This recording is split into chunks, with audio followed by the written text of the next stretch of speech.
Hey, everybody, welcome to What Drives Us, episode 486. He quickly looks up in the corner of his screen for the date for February 15th, 2023.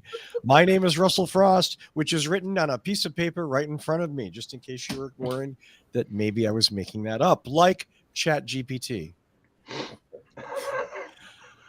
I am lucky enough to be the host. Let me introduce this panel, and let's get this show on the road because we have some news.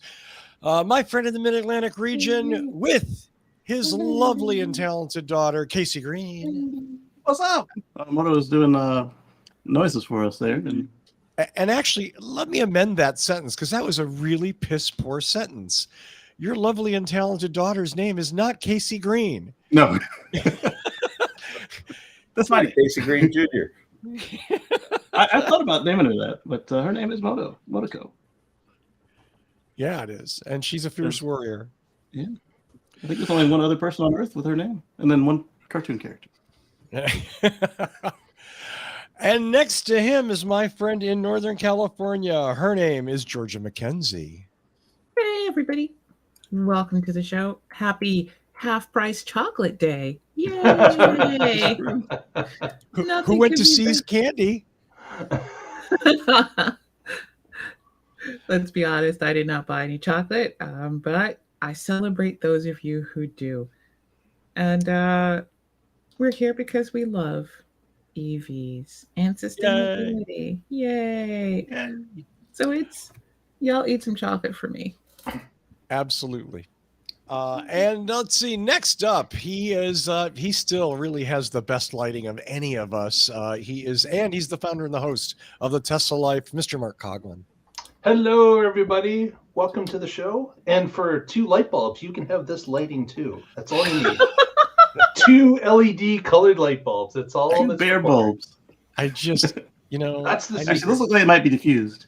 I am so far behind on so many things, and that's all I'm going to say. Yeah, but you've got the cool rocker hair still. So That's true. That's true. Thank you, Georgia. That's very nice of you to say that. Last and not least, he is the owner and founder of Boulder Hybrids in Boulder, Colorado, our technical expert, and my personal car salesman, which is sort of reducing our relationship down to just an ugly part. But Mr. Paul Guzik. Hey, glad to be here. Thank you, Paul. And you're so much more than my personal car salesman. But I did buy a car from him, and it's the bomb. Let's start the news, and I'm going to go right back and put all of the responsibility on Paul Guzik's shoulder. Paul, a hot water tank, it's a battery, it's a floor wax, it's a dessert topping. What is it? It's everything. Yeah, I fall down these internet rabbit holes, and somehow I ended up watching a video about how electric hot water tanks work, which was actually quite. I thought it was my phone for a second. I don't know where that's There we go. Oh. Anyway, we'll put a link to the video, but a guy on the YouTube talks about electric water heaters and how efficient they are and how they work and yada, yada, yada. Geeks like me kind of appreciated the video, but he did bring up one point. If you live in a region where you have time of day electrical usage preferred rates, set your electric water heater to only come on like between midnight and 6 a.m. because it actually stores the heated water for the rest of the day, acting like a battery. And you could save a lot of money that way.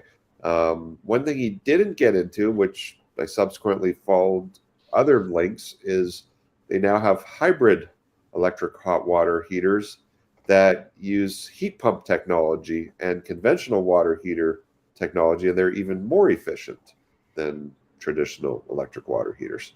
So lots of neat stuff that we don't think about that's in our home and how it works. And you could save some money by getting a little timer circuit to heat the water when the rates are cheap and use it when you want to use it. I didn't know about the hybrid. I knew about the heat pump. And he pointed out it's 7 kilowatt hours or almost 10 kilowatt hours storage. Yeah, and it takes a lot of energy to heat water, but the hot water tank is very well insulated. and keeps it hot for easily 24 hours in most scenarios. So Yeah, he said it came down like what 3 or 6 degrees from when it ran during the time of use, and then when he Right. took his shower the next day. and most people shower in the morning. So if you have it running overnight, it's going to be really hot in the morning. And if you wanted to shower after work, it might be a little cooler, but it still would be hot enough for a shower. And obviously do your laundry and wash your dishes when the rates are cheap. Yes. Actually a really brilliant idea. I mean, Yeah. it's really Very simple. simple.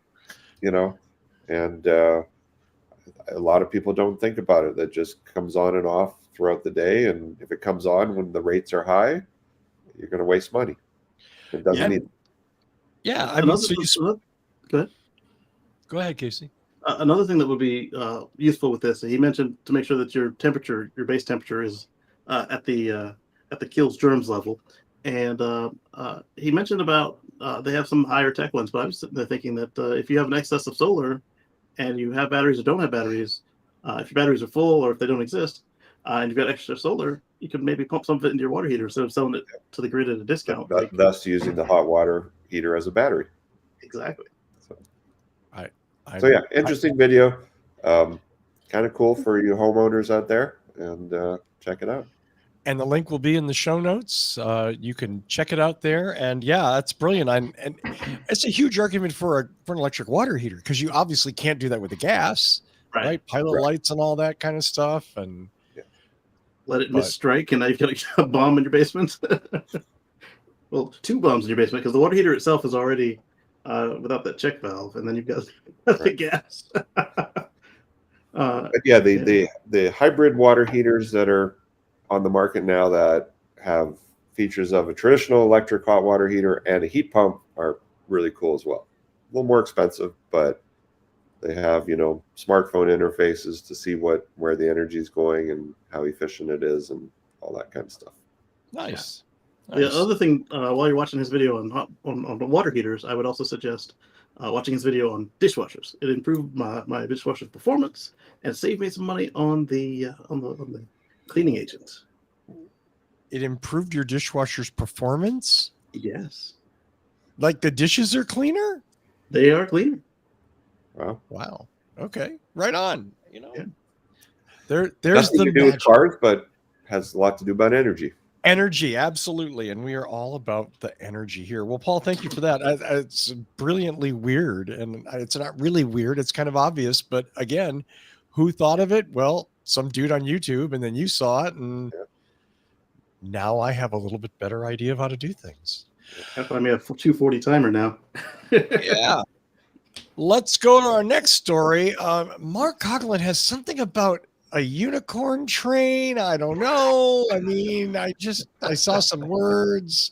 You're going to make this make sense, just like Paul did with the water heater, right? Exactly. This is kind of interesting because we talk about hydrogen in a different way typically, and I thought I'd share this video. Uh-oh. You guys can see that, I hope? Yeah. Yes. Okay. So Canadian Pacific, one of the major railways here in Canada, and actually has some holdings in the United States as well. They decided back in 2020,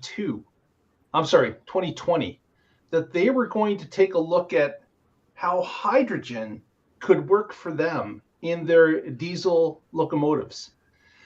They, for those of you who don't know, a typical diesel locomotive has a diesel generator which drives electric wheels.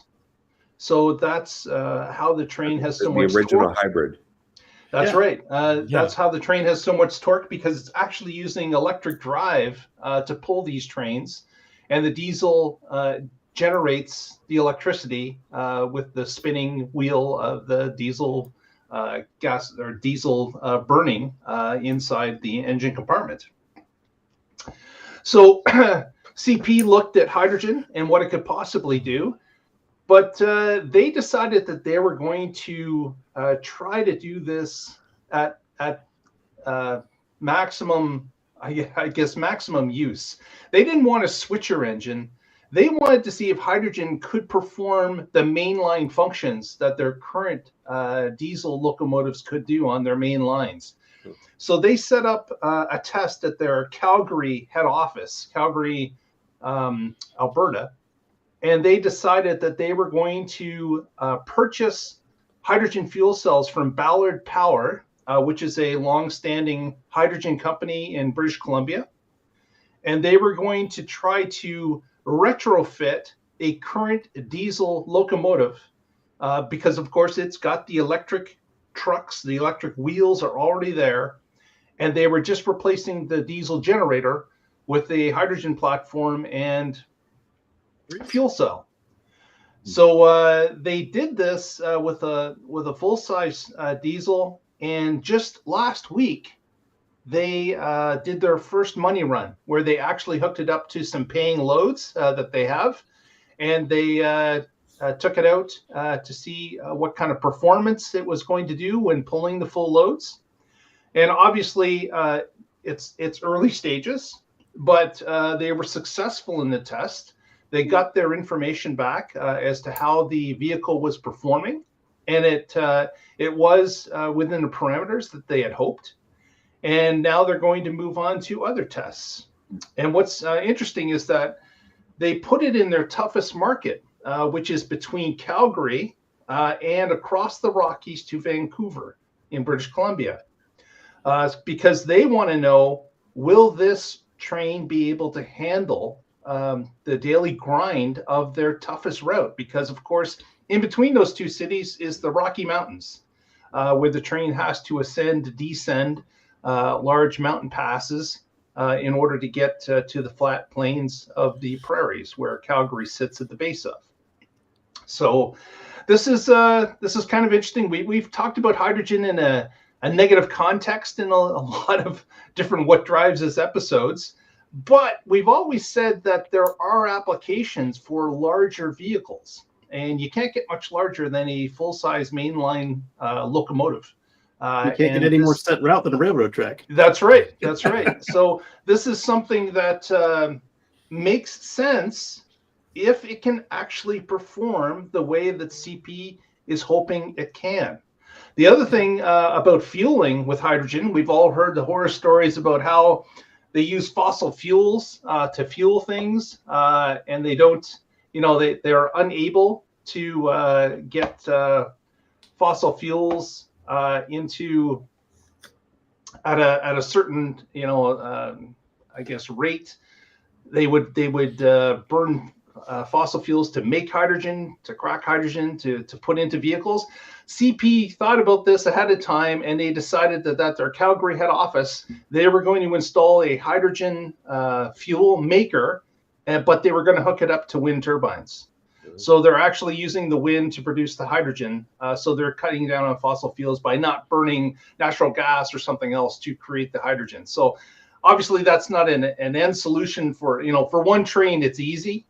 You get into multiple trains and you have to look at logistics and how many places you have to set up with this. But it is interesting for a test run. And I certainly hats off to CP for trying something seeing if this can actually perform the way that it can on paper. This will be a real live test that other rail groups in North America, I'm sure, are watching to see how successful this is. And CP has indicated they're going to build another main line. They're going to build a switch engine as well, so they'll have 3 engines testing. And then they're going to be able to, from that point, start doing more regular runs, different areas of the country, and actually combining the data to see if it's worth it to them to expand the program beyond a test. And Mark, did they say how big the fuel tanks have to be? They didn't get into those details as to how often it has to be fueled, or how much it would cost to fuel, or how often they would have to fuel it. None of that was made public, but they were mainly talking about the introduction. They were talking about how they built it, and then they were talking about the successes of it running on its own, and then adding it to their repertoire where they're actually doing some money-paying runs with it. So that had just started, as mentioned last week. I mean, one cool thing, if you needed a big fuel tank, you just add an extra car behind the Right. because trains can be 100 cars long and it's no big deal, right? Yeah, Exactly. Yeah. But Hopefully I found they it kind of expand interesting that they're actually going to use it on their toughest route. They want it tested over the Rocky Mountains in colder temperatures.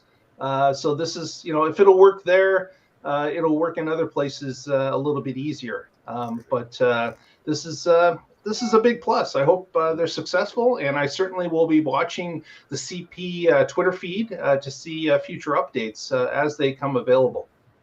Yeah. Hopefully this is one of the ones that has the battery on board so that it can do, the yard work, and that also that if it does, that they installed mountain mode from the Volt. So that as it was cresting the mountain, it was burning hydrogen, but then as it was coming down, it had some space in the top to regen on the way back. Actually, they did indicate that the vehicle is collecting regen on the way out of the mountains. So Nice. it has some sort of battery capacity to collect that and then use that over in the electric drive wheels once it's been collected. Can you imagine the regen capabilities of a train? Yeah, it would be Right. insane. Down the Rockies? Yeah. Right. Mind-blowing. On the classic setup with the diesel electric, they don't. They just burn it all off in resistive heaters. So that's why I was concerned that if they had one of those when they said they retrofitted it. But and the other interesting thing is they decided to use their standard locomotives and modify them. This is not a build from the ground up. Obviously, they have suppliers of these full-size locomotives already that supply diesel ones.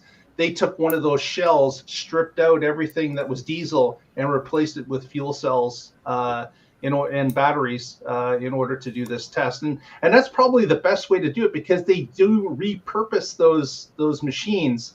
When a diesel one blows out, they will remove the entire diesel system and replace it with a new diesel system. So they use the chassis, they use electric motors over again, and this is something that could benefit them in their maintenance and the way that they build these or have these units built for them. Yeah. Bruce mentioned about a a demonstration scale seawater electrolyzer. I was reading about how they had new filters and such, but I was curious how they dealt with the chlorine, because the nuclear subs they do something with the chlorine before they pump the air and water into their people. I would imagine so. Well, Mark, thanks for that. That's actually as you said, we've made fun of hydrogen for a long time in personal vehicles, and it doesn't make a lot of sense. But for this use, commercial vehicle, a big heavy commercial vehicle on a fixed track, especially cracking the hydrogen at one end, it makes perfect sense. And yeah, that's brilliant. That almost qualifies for end of the show good news, Mark. Thank you. Almost. Well, speaking of good news, I know Kacey Green has nothing but happy, great, wonderful, feel-good stories. So let's start with Kacey and see where he takes us. I'm gonna start with some breaking news, and then I'll go from there, because the rest of them were happy, feel-good stories. No breaking news, except for one. Soichiro Toyoda-san has passed, and you guys might remember him as the guy who brought us the Prius, and that's sad news. And I hope his family does well. So to lighten it up, let's start with. Thanks for bringing us all down. I appreciate that. I was going to do it too. So let's to lighten it up. Let's look at a weird Alibaba car. All right. Really? I guess I could have done that better, but that was what was on the screen. So just one? Just one today. So this one is an electric UTV from China, and it was called the I forget what it was called. But the three-wheel death machine? No. It was designed to compete with the Polaris Ranger, and That's there's four wheels. 16.5 instead of in the 40s, which is not bad. Well, Better look at it's it. okay. So it's just a standard four-wheel off-road, Gator, whatever you want to call them. But electric and Chinese. Yeah. And then the video was like gas sounds, and I don't know what it had to do with the article. So I so I ignored that part. And then we were just talking about all the people who naysay hydrogen. Uh, let's talk Well, about that all would the be people most of us here, Casey. Right. Let's talk about all the people who naysay used batteries. Like, oh, what about the pollution? What about the landfill? Oh, they're so expensive. And we keep saying, yeah, they're expensive, even completely stone dead, because you can mine them for elements. Because elements are elemental, actually. So you can use them again. You just, rebuild it. But before they get to that stage, when they're not useful enough for a car anymore, because, who wants a Nissan Leaf with 30-mile range, except for somebody with a 25-mile commuter less? And I'm not saying that all the Nissans are there, but I'm saying some of the older ones they're over 12 years old now. They're there. And so this site has a 1,300 second life EV batteries. Most of them are Nissan Leaf batteries. Here's a picture of the site. Looks like the Tesla Megapack, doesn't it?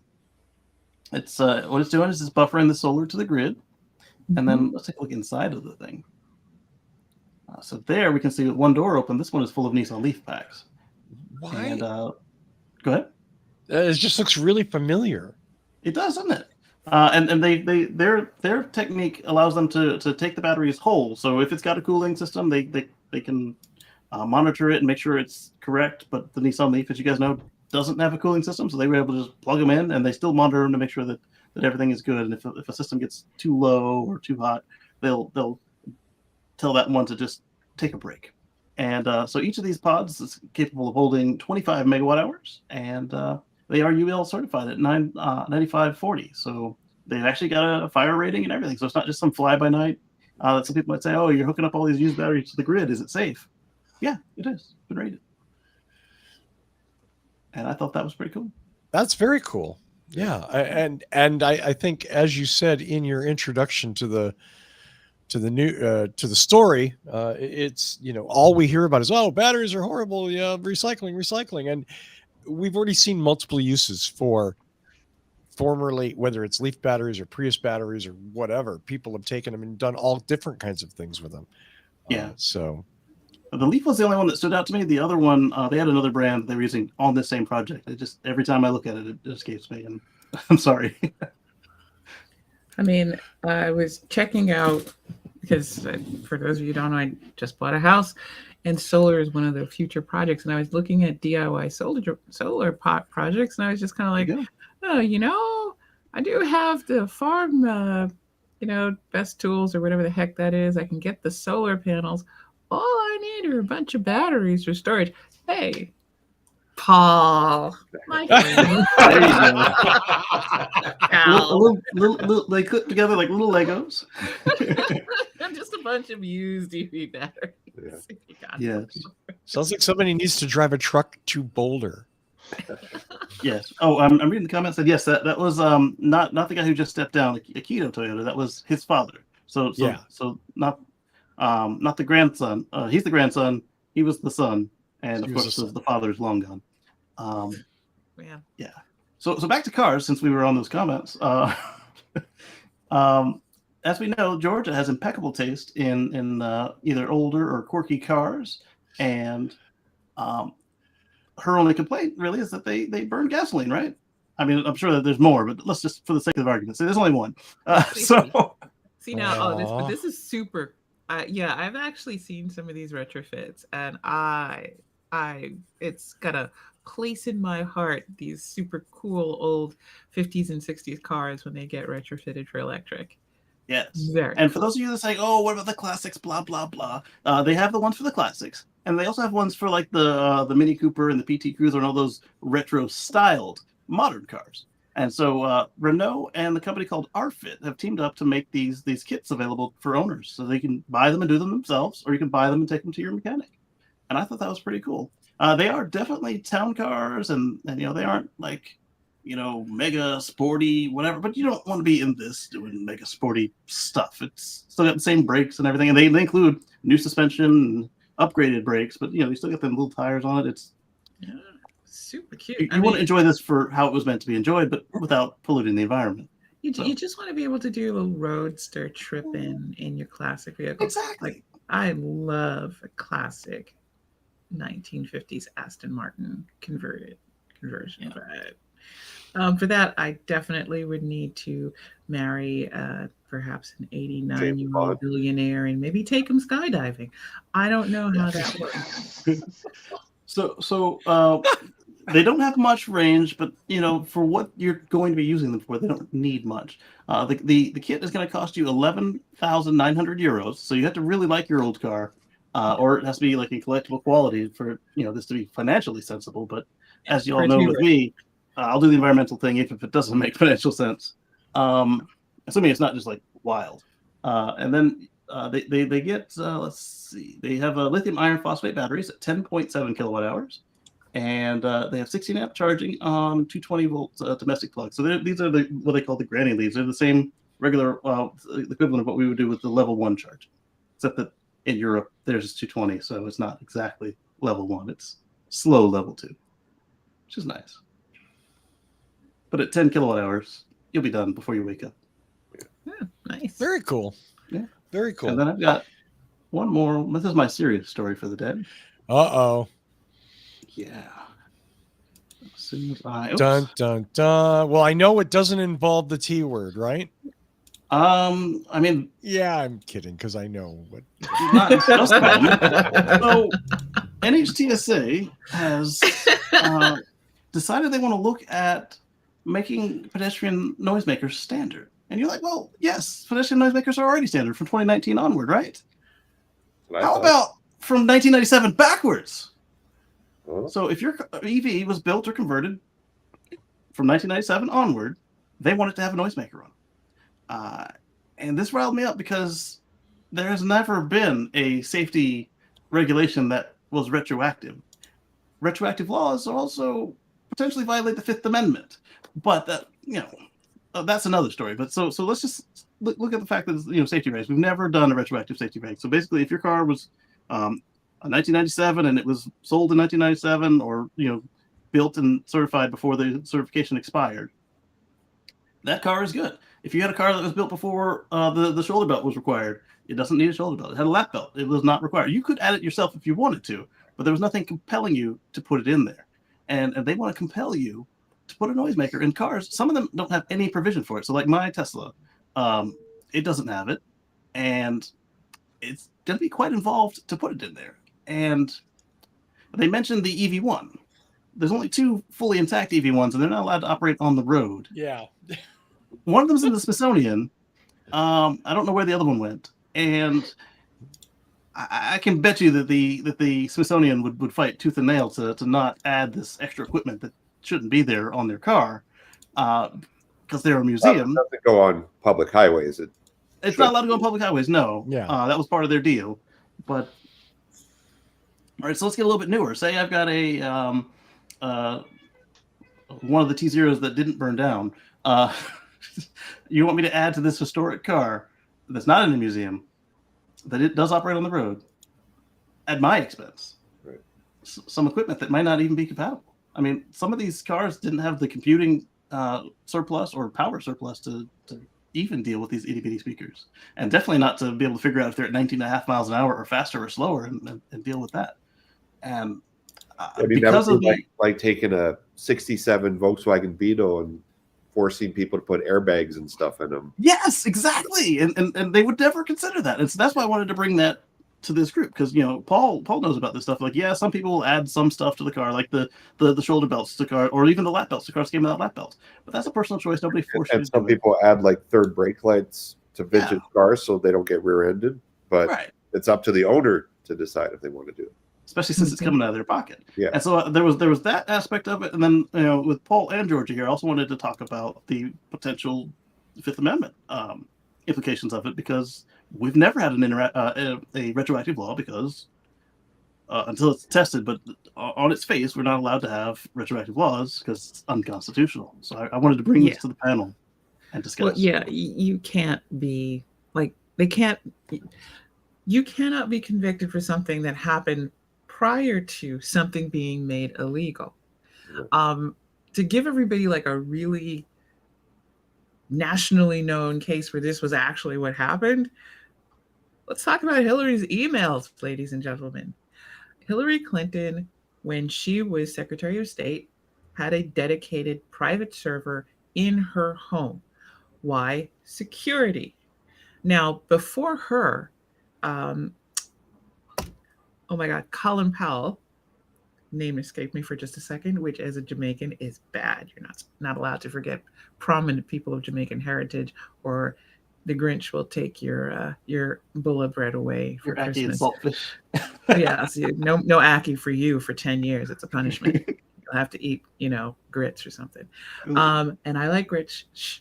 I like this. Now, the problem is Colin Powell was using Gmail. He was using a public email server as Secretary of State.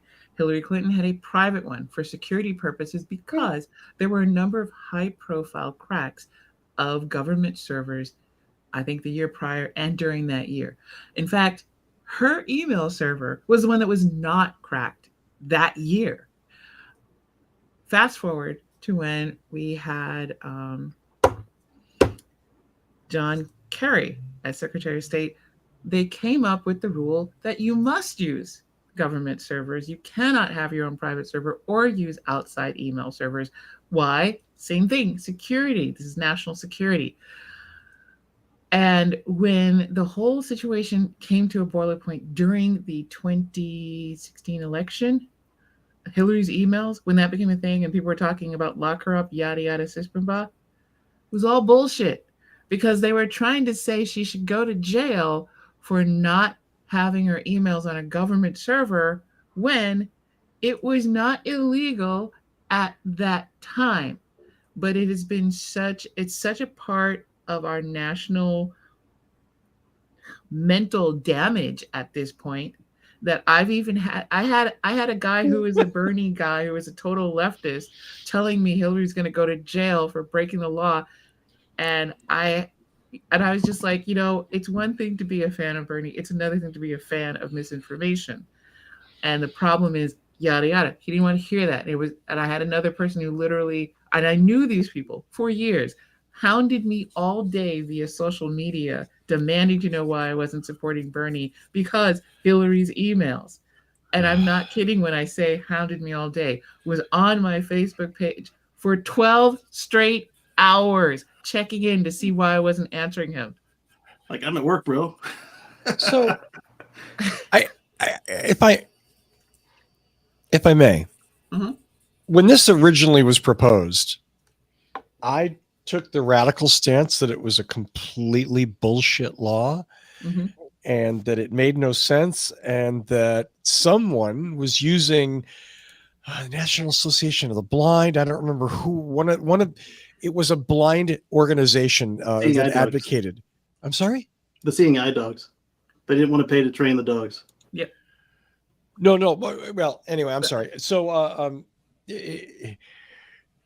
all of a sudden, this organization had up in arms because hybrids and electric cars were dangerous, and disabled people were being killed right and left, and we have to do something, and we have to do something. So, hybrids being out for 10 years before they even started. Yeah, they did something, and now here it is. And I looked at the petition on the link in the show notes, and it says, all it does is refer to the petitioner, but it doesn't mention the blind and disabled again.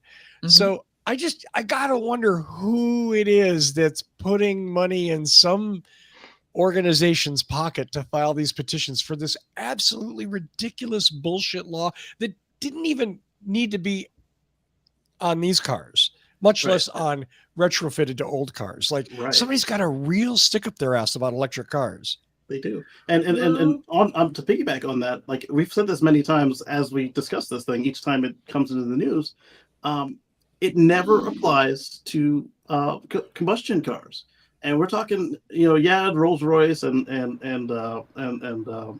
Bentley and them, they make quiet engines, yes. However, they aren't the only ones. The frickin' Hyundai is really tough to hear when it's sitting there idling at temperature. So, but none of these combustion cars doesn't apply to. Yeah, a lot of modern gas cars are very quiet at slow speed. Yeah, so why don't they have artificial noisemakers? Right, and that's why we keep saying it's bullshit, because if it was really about protecting the blind people, then all quiet cars would have this. And That's the it's thing, still though. on the driver not to hit people. And if you do hit people, you're liable. And yes, it is sad that people are dying and getting hit, but the noisemakers aren't going to do it. And, Well, the problem is it's what I call it's a weaponization tactic. yes, And the people now what disturbed me looking through it was I don't see who the petitioner is.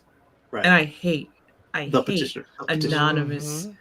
anonymous complaints that people are then obligated because whether or not we like it, and this is it's the pro and the con of a responsive government system, is that yes, if you have a complaint and you take that complaint to the government, you're willing to go through all the steps to put that complaint out there. Yeah.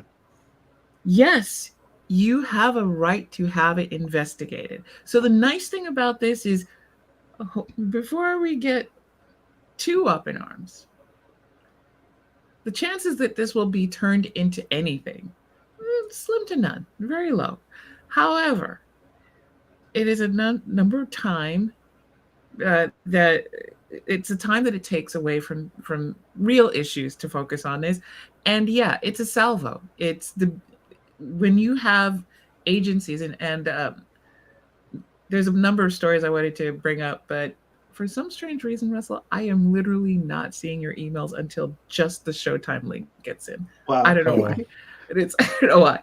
So and they involve a number of attempts to either block the manufacturer. We've gone through a number of these, or block the sale or of either parts or anything to do with EVs, or things like one fun one was when they wanted to declare that the civil rights of ICE cars were being violated by EVs. Right. Jesus. Yes, I know. However, The Constitution talks about the rights of ICE. the rights of the cars. I mean, honestly, at this point, the cars have It more should, rights than really, I yeah. do. So there you go. That's the Especially new if I'm Pixar in Florida or Virginia. Huh? It's the new Pixar movie, right? The rights of the the automobiles. rights of cars, the rights of automobiles. So we're going to see things like this happen. And yes, you should keep an eye on this. I'm not saying get mad. I don't think you should get mad, because I don't think people really function very well when they careen themselves up to these highs. And a lot of our media is designed to make you mad or make you have really aggressive negative reactions, because it actually sticks with you even more than positive ones for some strange reason. It gets you far more motivated and it makes you feel powerless, but you get so amped up and there's nowhere for it to go. So that's why a lot of media gravitates towards it. However, you should pay attention to it, because these salvos are basically tests. Yep. Every zombie movie you see where they built themselves some fortification, what do? They always forget to pay attention to where the zombies or what have you are testing all their little weak spots. There's always a weak spot. And it's always such a cheap trick to my mind, because it's like, really? You didn't think that the zombies might think, hey, there's a tunnel. Why not go in the tunnel? Right. Because they're not that dumb. You're not killing them. Right? So this is the same thing. Regulation. We love regulation. Regulation gives us cleaner water, safer food, safe cars, better sustainability efforts. That's what regulation is used for. But like a knife, it's double-edged, and someone can come in and twist it on us. And that's what somebody is trying to do with this. So you're going to see a lot more of that, I think. Yeah. And you've got 4 people in this room right now withstanding. Old Tesla, hybrid, shop. Well, the nice thing is, if it's a challenge, if it went to a legal challenge, if you have standing, and you do, you'd have more standing probably than the petitioners, because you have proof that the redress of this would be more onerous than the actual problem they're mentioning. So, Yeah, it's going to cost me like however many hundreds of dollars for Tesla to put it in. Plus, I won't get the farts. you just write up and do an amicus, submit an amicus brief. That's all. I want to take a quick poll. Raise your hand if you think this has any chance of making it into law. This is no. Wow, 2 of you. Okay. But I think that what they're going to do is they're going to use this, like Georgia said, to test the weak spots, and then they're going to jam something really related through that hole. Russell, Greg Youngkin has just opposed a legal measure where he feels law enforcement should be able to collect menstrual data from women in VA. Well, Yeah. that's natural. Yes. Let's of course they everybody. should. When I raise my hand about whether or not I think something can come into law, it's because I've looked out to all the faces and minds of my brethren here on this great green planet. And I've raised my hands to earth and gone to the skies and gone, dear God, where is the meteor? Where's the space aliens? Literally, I'm willing to sell the whole thing.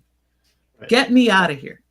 Right. Anything that There's is nothing stopping them. crazy and weird, if with the right set of people in the courts, right Yes. set of people in the state legislatures, in Yeah. the national legislature, anything can happen. That's why I say Right. always pay attention. Just don't get mad about it.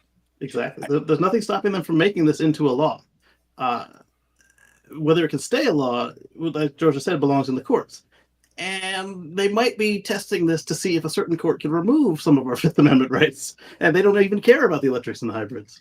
It was just really easy to target a minority group. And I mean, they're just gonna try anything they possibly can. There's a number of things that are being drawn up right now that, like, I could get really mad about it. I know what's happening. I know why it's happening. I know that it can, in fact, pass. Certain things can pass the House that I've seen that I'm like, yeah, it can pass the House. It won't pass the Senate. Right. And I'm not saying you're an idiot for thinking that, and I'm smarter than you because I don't think it'll work. But this just smells really bad. Like this smells bad. It smells like all those clean energy, clean air bills that come up under the GOP that when you look at it actually deregulates and increases pollution. And it, I mean, you and I, we can look, we see a wolf walking past the sheep with a little sheepskin on. We know that's what it is. But the problem is that government is actually kind of blind. It's like that chat. We were talking about Chat GPT before we went on the air, and all it depends on is who's in control and what information is fed. And yeah, it can become a law. Can they apply it retroactively? Yes, they actually can apply it retroactively. And before anybody comes back and says that's not true, but it would be illegal. However, you'd have to go back and challenge it for it to be like, no, you can't do it that way. I mean, I could rattle off like a number of things that I've seen just happening in the past month, where things that are patently illegal. This is a bad application of law. This is just a serious no. But it's happening. It's happening to people who are literally having to fundraise to get defense to prevent a misapplication of law and an absolute miscarriage of justice. And this can happen. So but we should be aware that people are, why am I saying for some reason? We know why. Power has been handed to a bunch of people who are completely opposed to sustainability efforts. For all the people who think that, if anybody has ever written in and said, why is what drives us has, especially me on, and especially since my thing is policy and politics and activism, why blabbing about politics or voting or anything else like that? Can't you just stick to sustainability? Well, sure, we'd love to, except what is allowed to happen depends on who's in charge of your city, your state, your school board, because a lot of people don't understand that your city and your school board are two separate parts of government with their own jurisdiction. They just live in the same place. And also national.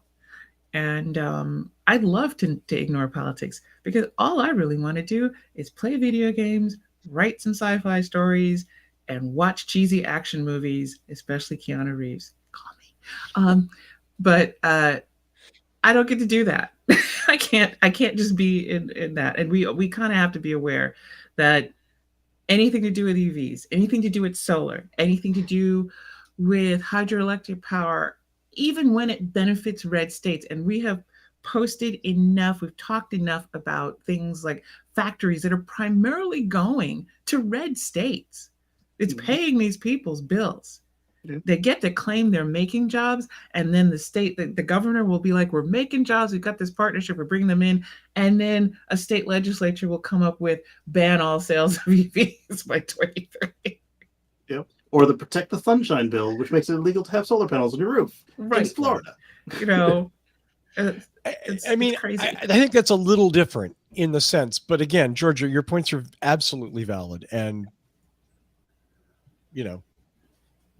But yeah. I will say, I would love to hear from disability advocates, because nobody here, bless our souls, has a visible disability where we need a noisemaker or something to have these cars. I'd love to hear from a transportation specialist who is a disability advocate, who understands this issue, who would be willing to come and talk about it or say whether this is valid or not, because we really can't suss that out. One of the biggest things people talk about is waste in packaging as part of sustainability. But for a lot of people with disabilities, having pre-cut food, which is often seen as wasteful packaging, where why would you need an orange that's already been peeled and sliced and put in plastic? Well, if you have arthritis problems or a mobility issue where all you can do is open a package to get to your fruit and your vegetables, but this is the best way you can eat fresh fruit or vegetables, or in my case, speed and cooking for myself, because a large part of managing my hypertension is cooking, home cooking, saves you a lot of time. In some cases, the only way you can do it. So we can't quite say that there is no particular need. And so I'm not going to dismiss it out of hand that it's absolute bull. But I am going to say the lack of identity in the petitioner, no clarity on that, and nobody who's willing to step forward from the disability community to talk about this and say this is something they're looking for, and here's why we need it for retroactively. That's what gives me pause to say I don't think this is somebody with the best interests of the disabled at heart. So Especially when you don't count other quiet cars. Yeah. Like if they did all cars, I'd be like, okay, maybe there's banding here, but I mean, if they really wanted a law like this, would have to be if your car emits less than this many decibels of noise, you must have an artificial noisemaker. exactly. If your bicycle emits less than that, if your motorcycle, Yeah. like if you're trying to save blind people, you got to make it equal across the board.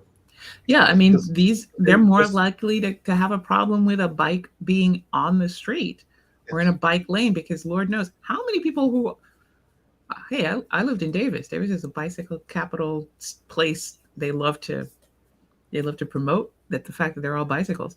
And you know what you get? You get a bunch of arrogant bicyclists that will literally run pedestrians over rather than yield to a pedestrian. They will get mad at you. They will cuss at you. They don't want you in their way because they're bicyclists and you're just a pedestrian. It's a really weird situation. And yet I have yet to see anybody go, bicyclists need to have some kind of noisemaker so you know when they're coming. And then on top of that, now let's say this thing succeeds. Now you've got all of these vehicles that don't have a noisemaker and are too quiet for the dog that have been trained on it. So now they're still getting killed by, allegedly, because I haven't only heard of a handful of blind people getting killed like this, by combustion cars, by bicycles, by golf carts, by electric motorcycles, but they might be in electric vehicles.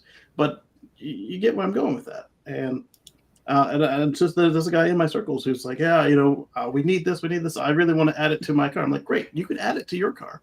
And if I hit a blind person, I'm going to have a really bad rest of my life. But unless they jumped out in such a way that I couldn't possibly tell, most people would side with, hey, you ran into a pedestrian. You're done.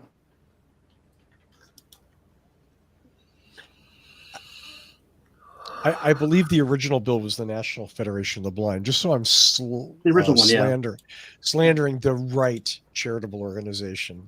Yeah. And then I also pointed out that we've seen all these new cars when I do my crash tests on Sundays, you see, I don't really do too many of the gas cars, but all these cars with this tech, very few of them fail the kid popping out between two cars test. Yeah. They still do fail it, but very few of them fail that one. And that's where we're most likely to, if we're not paying attention to the road, that's most likely where this is going to happen. And I think that is more effective to mandate that going forward on new cars than looking backwards and doing it half-assed with noisemakers. Because you also have people who are blind and deaf. So now they're really screwed. Yeah. Well, that's it for tonight, kids. Let's do some shout outs and go home. We're going to finish a little bit early tonight. Yay. Look at Paul's like, I get to go home. Well, and Paul, I'll start with you. Sure. Thanks everybody for tuning us in. Keep coming back. Tell all your friends, like and subscribe and all that stuff. And watch the hot water tank YouTube. It's almost as cool as the YouTube on the aluminum can, which is one of my favorites. I like that one too. I hope he comes back. He's been gone a minute. Yeah. And if you happen to be in Colorado and have a hybrid or an EV that needs some service work done, check us out at boulderhc.com. And we also sell hybrids and EVs and sometimes regular cars if we get them in on trade. But hopefully we don't need to fix your car because it's a reliable car. Good. There you go. Well, Paul's the man to take it to if you do need to have it fixed. Mr. Coughlin, tell me what's new and exciting in your world, sir. Oh, not much, but I want to let the viewers know, if you haven't already, give us a thumbs up, press that subscribe. And of course, if you want to follow what happens throughout the week, look us up on the social medias by just looking up What Drives Us. We're everywhere. You can find us easily. Just type in What Drives Us, and we're there. And Russell and crew does a great job in updating the feeds throughout the week. So please follow us there, and we will talk to you next week. Thank you very much, Mark. Kacey Green, you managed to put your daughter to sleep during the show, which is a first. A little quiet round of applause for that. Well Thank done, you. sir. Well done. She was fighting it.